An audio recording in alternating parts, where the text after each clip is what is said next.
The last open laboratory. The laboratory used to sleep with its lights on, not because anyone was inside, but because openness had once been a virtue.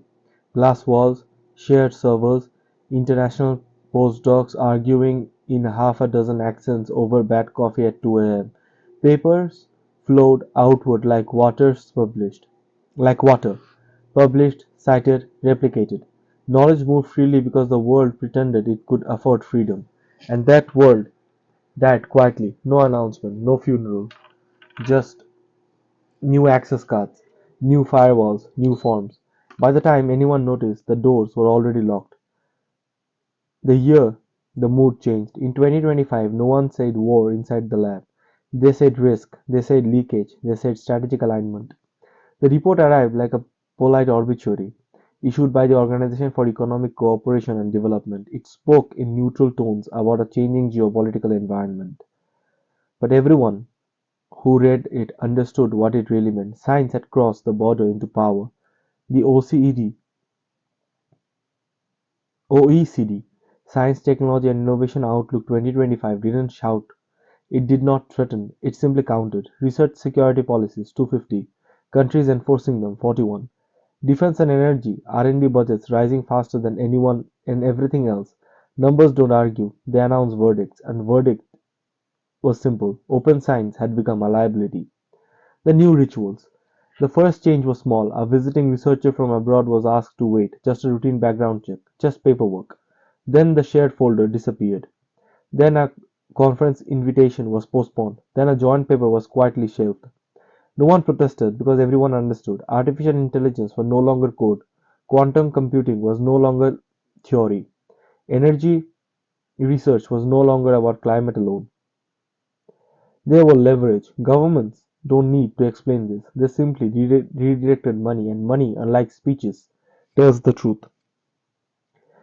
Energy R&D rose. Defense R&D surged. Sensitive fields were fenced.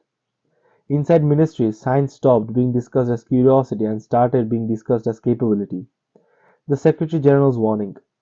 At a press podium far from the labs, Matthias Cormann spoke the careful language of balance, security versus openness, protection versus collaboration.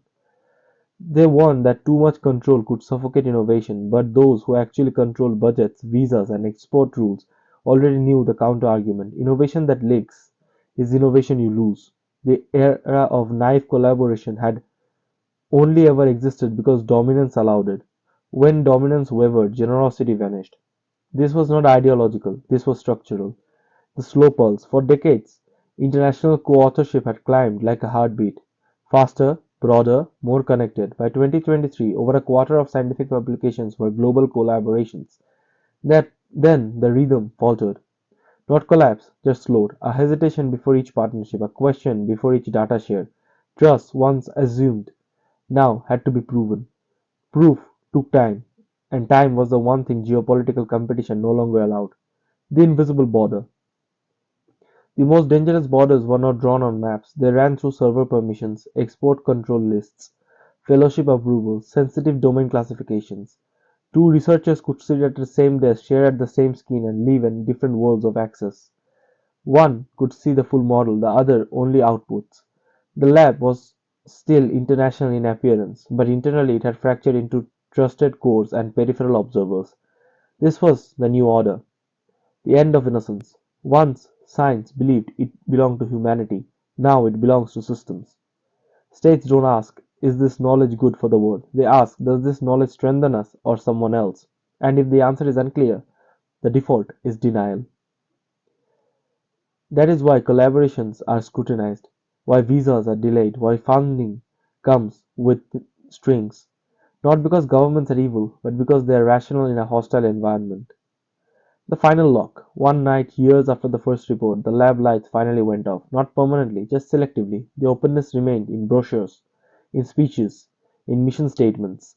But the real work happened elsewhere, behind clearance levels, behind sovereign clouds, behind national firewalls. Science didn't die, it enlisted. Epilogue. What the story is really about. This is not a story about laboratories, it is a story about power learning faster than ideals.